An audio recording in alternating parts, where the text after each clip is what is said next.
Olá pessoal, sejam bem-vindos ao meu canal. Meu nome é Vinícius e nesse vídeo eu vou ensinar como criar tabelas transparentes. O que é uma tabela transparente? Uma tabela transparente é uma tabela de banco de dados. Lembra quando a gente criou uma tabela lá no MySQL? A gente conectou direto no banco, escreveu um comando create table, executou e ele criou a tabela. Executou esse comando DDL, certo? No SAP a gente não pode fazer isso, porque a gente não tem acesso direto ao banco, tá? A gente nem pode ter, porque quem tem que criar a tabela e modificar a tabela é o dicionário. É ele que vai mandar os comandos DDL pro banco de dados. Como que funciona? Você primeiro cria a tabela no dicionário, ele não criou no banco ainda. Depois que você ativa o objeto, a tabela transparente, aí sim o dicionário vai lá no banco e manda um create table para a gente, tá? Ou se for uma modificação, dá um alter table. Então toda modificação, todo comando DDL que a gente tem que mandar vai ser via dicionário. Tem que deixar ele fazer isso, tá? Porque ele tem que manter sincronizado o que está no dicionário com o que está no banco de dados. A mesma coisa vale para os comandos DML, né? Select, Insert, Update, Delete. É recomendado que a gente use OpenSQL para mandar esses comandos para o banco. Por quê? Select não tem muito problema, né? Mas pode ser que a informação venha um pouco diferente do que viria se você usasse OpenSQL. Porque o SAP pode fazer alguma conversão, alguma coisa ali no meio, tá? Mesma coisa para inserir dados, atualizar dados. Se você fizer usando SQL nativo, é possível fazer isso, tá? Tem um comando que permite que você mande uma string SQL para o banco. Só que não é recomendado porque você pode inserir o dado de forma incorreta, que o SAP não está esperando, tá? Então, principalmente, vamos supor, se tiver zero fio em algum campo da tabela, se você não passar o campo, ele não vai mandar. Aí quando você consultar vai estar diferente. Pode causar algumas inconsistências. Então, a regra geral é, quando você for criar ou modificar a tabela, usar o dicionário. E se você for usar algum comando DML, né, Select, Insert, Update, Delete, usar OpenSQL. Como criar uma tabela transparente? A gente vai lá no dicionário SE11, seleciona aqui tabela de banco de dados, a gente vai dar um nome para nossa tabela. Eu vou colocar aqui ztest pedido, criar, dê uma descrição para sua tabela. Classe de entrega, você vai deixar a tabela de aplicação. Só mexa aqui caso você saiba o que faz esses outros tipos, tá? Data browser e atualização de visão de tabela. Aqui você vai indicar se você pode fazer manutenção nessa tabela, se você pode inserir, deletar, atualizar dados pelas ferramentas Data Browser, que é a transação SC16 ou SC16N, e atualização de visão de tabelas, que é a transação SM30, que é uma transação que você usa para fazer manutenção na tabela também, modificar o seu conteúdo, tá? Eu vou fazer um vídeo sobre isso depois. Então, se você quiser permitir modificação, você deixa essa opção, ó, exibição, atualização permitida. Se você não quer, deixa não permitida, tá? Eu vou deixar permitida. Aqui é só as características, né, do objeto, campos. Aqui é parecido com uma estrutura. Você coloca o campo e o tipo de dado, né? Ou um elemento de dados ou um tipo incorporado. Então vamos colocar aqui alguns campos.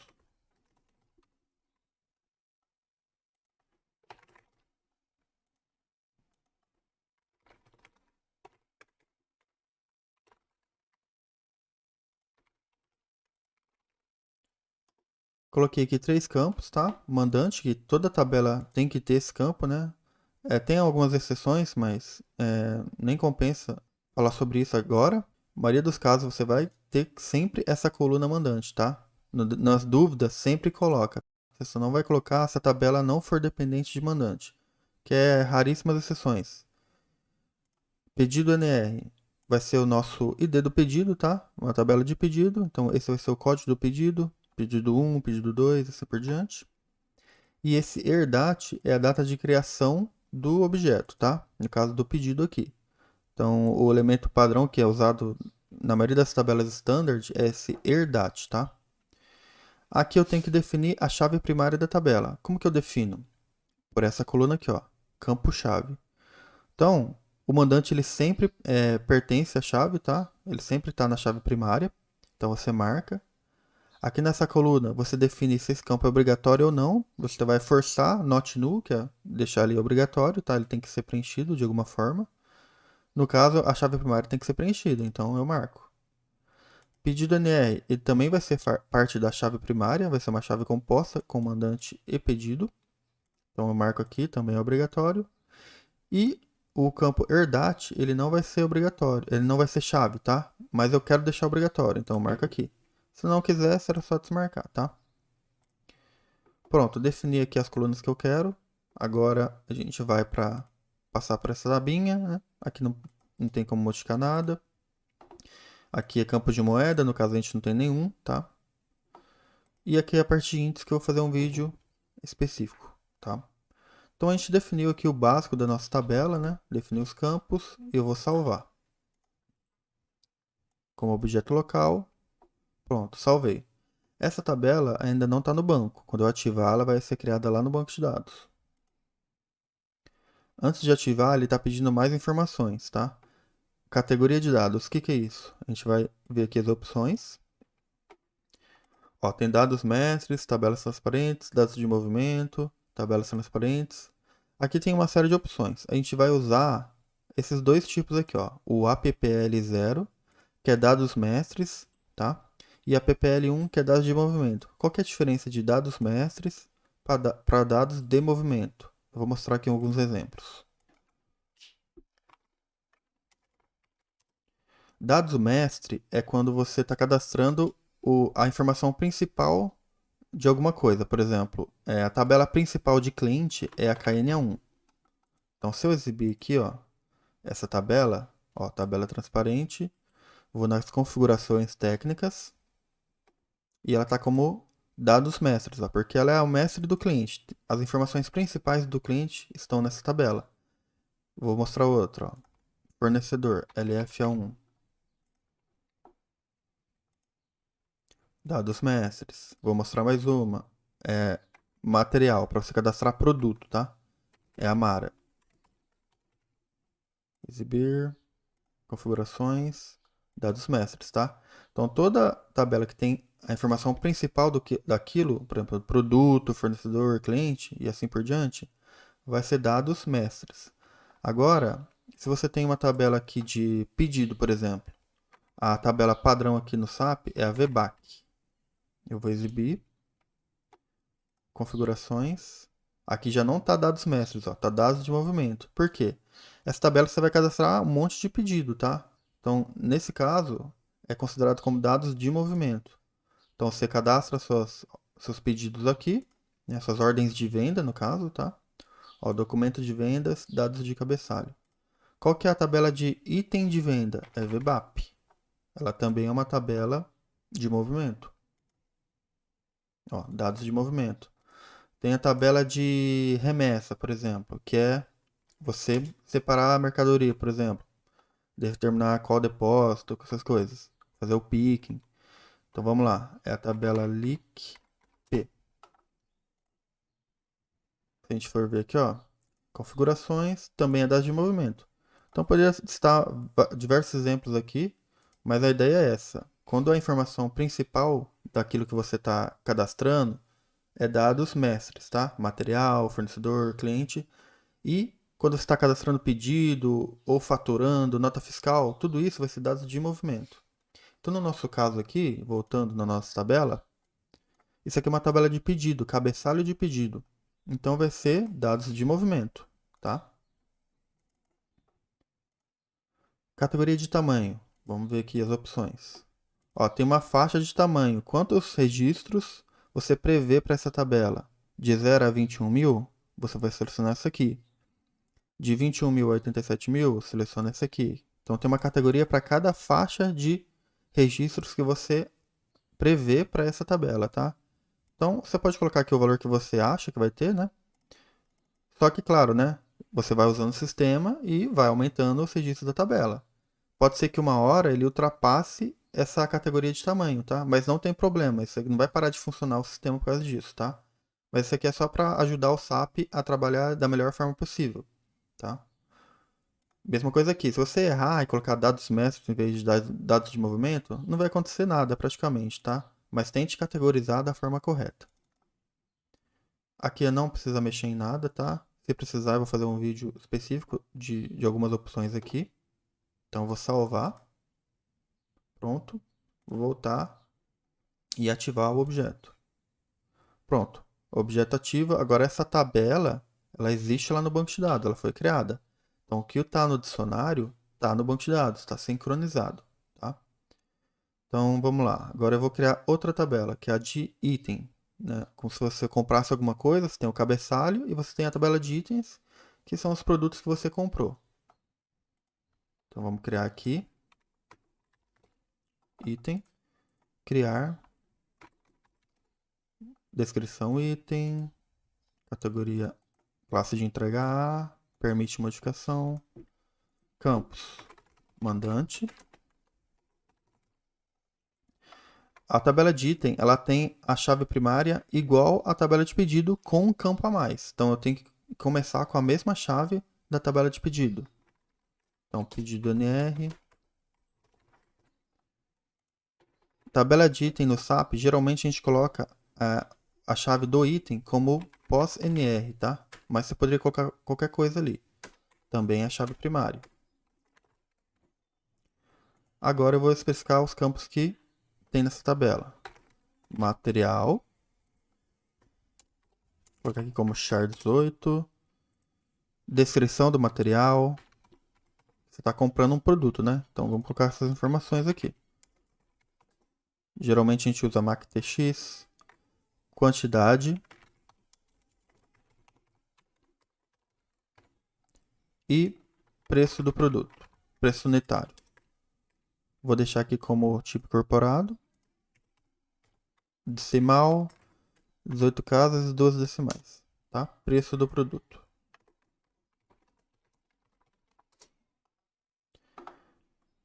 Vou ativar, vou salvar, né? Essa tabela. Vou ativar. Especificar aqui que é dados de movimento. E categoria de tamanho. A categoria de tamanho, nesse caso, ela tem que ser maior que a do pedido, né? Porque você tem uma linha para pedido e geralmente mais de uma para item, né? Você tem pelo menos uma, né? Porque você vai comprar no mínimo um produto. E pode ter mais de um produto. Então, selecione aqui uma categoria acima da tabela de pedido, pelo menos. Vou salvar aqui. Volta e ativa. Pronto. Tabelas criadas. Agora a gente vai inserir dados nessas tabelas.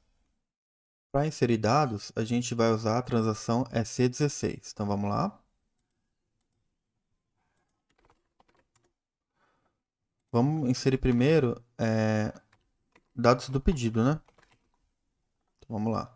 Clicar aqui no papel. Está pedindo o número do pedido. Pedido 1 é o primeiro. Data. Como é um campo de data, ele já cria um match code aqui, que a gente fala, que é essa opção, e ele te dá um calendário, tá? Então, é uma vantagem de usar o tipo correto, tá? Se fosse um tipo char, ele não teria como saber que é uma data. Então, ele não criaria isso aqui para você, tá? Então, selecionei aqui a data, vou salvar. Criei um registro. Vamos criar mais um.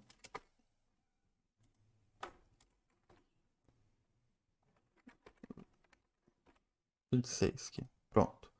Criei duas linhas aqui no cabeçalho, vamos conferir. Tenho dois pedidos cadastrados. Só que esses pedidos não tem nenhum item. Então vamos cadastrar um item. Pelo menos para cada pedido.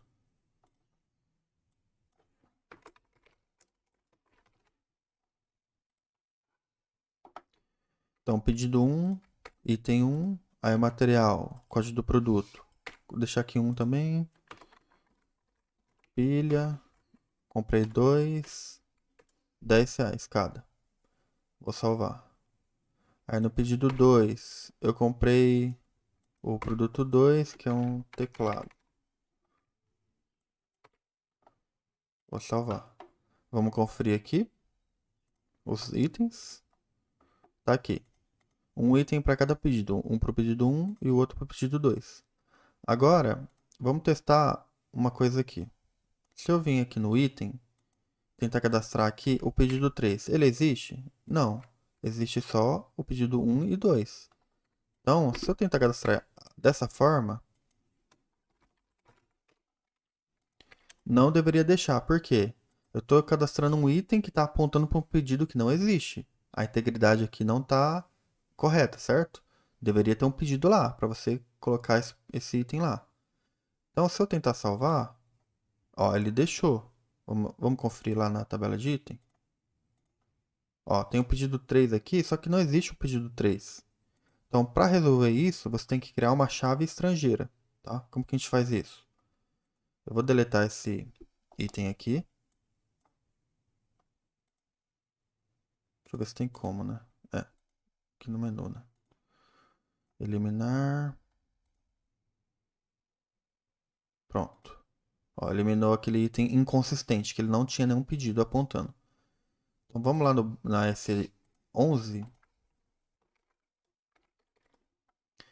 e vamos na tabela de item para a gente criar uma chave estrangeira. Ou seja, a gente vai apontar esse campo aqui do pedido lá para a tabela de pedido. Assim, quando a gente tentar cadastrar um item sem ter o pedido, ele não vai deixar.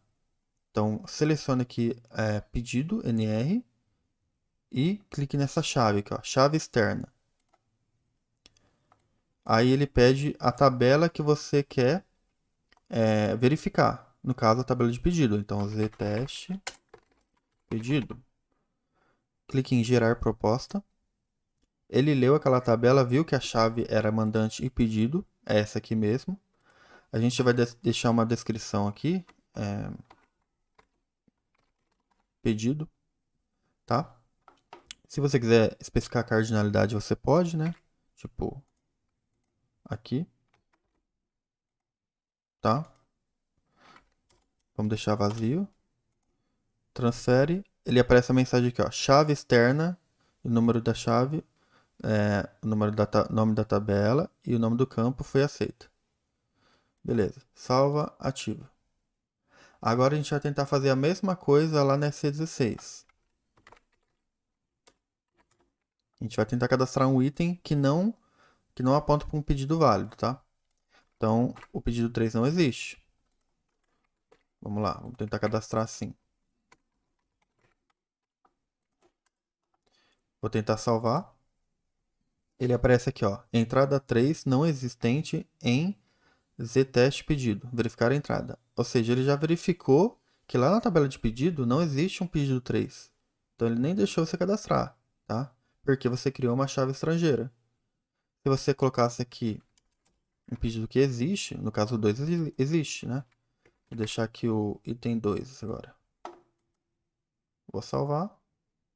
Ele permitiu gravar, tá?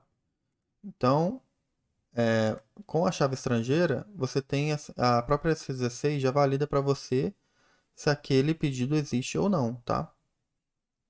Então tem esse botão aqui também, tabela de verificação. Quando você clica, ele encaminha lá para a S16. Quando o pedido existe, tá? Você vai colocar um que não existe e clicar, ele só valida, tá? Ó, entrada 3 não existe. Então você tem esse recurso. Agora que a gente já viu como criar uma tabela, como inserir dados ali pela SC16, vou mostrar como que você modifica uma tabela no dicionário. Então vamos lá, vamos colocar uma coluna na nossa tabela de pedido, tá?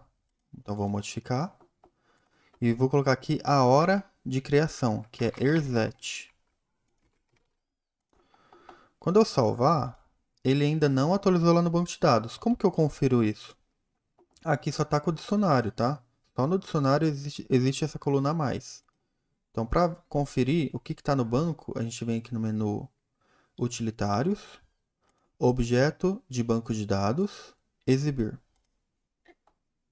Aqui ele mostra como que a tabela está lá no banco. Se a gente for ver aqui, ó, tem a coluna mandante na parte de campos, tá? Coluna mandante, pedido NR, Erdat. Tá vendo que Erzet não está aqui? Porque a gente não ativou. Ele só vai modificar a tabela lá no banco de dados quando a gente ativar esse objeto. Então vamos ativar aqui. Ó, a coluna está aqui. Pronto. Agora ele sincronizou o que estava no dicionário com o banco de dados. Então, vamos conferir?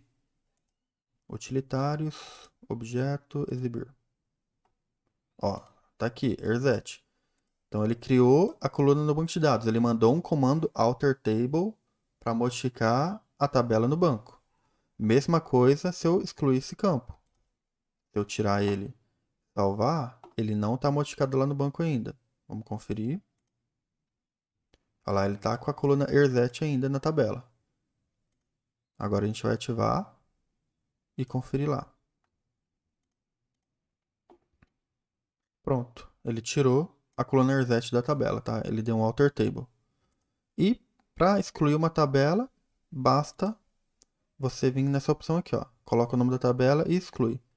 Eu vou criar uma tabela aqui, só para a gente excluir ela depois, tá?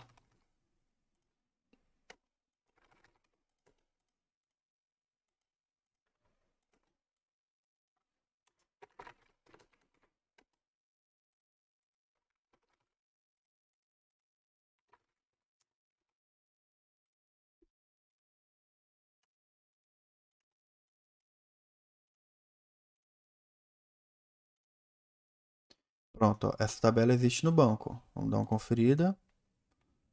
Tá lá, existe. Como que eu excluo essa tabela? Como que eu mando um comando drop table lá para o banco? É só você colocar aqui o nome da tabela que você quer excluir, dropar, selecionar a lixeira e dar um sim. Pronto. Ele excluiu tanto no dicionário como no banco de dados, tá? Se a gente exibir, ela não existe mais. Então é assim que você deleta uma tabela do banco de dados. Então a gente fez todas as operações aqui com relação à tabela. A gente criou uma tabela, create table, modificou uma tabela, deu alter table, inseriu e removeu uma coluna e dropou a tabela. Excluiu a tabela lá do banco de dados. Beleza, pessoal? Se você gostou do vídeo, deixe o seu like, se inscreva no canal. Qualquer dúvida pode colocar nos comentários. Pratique e até mais.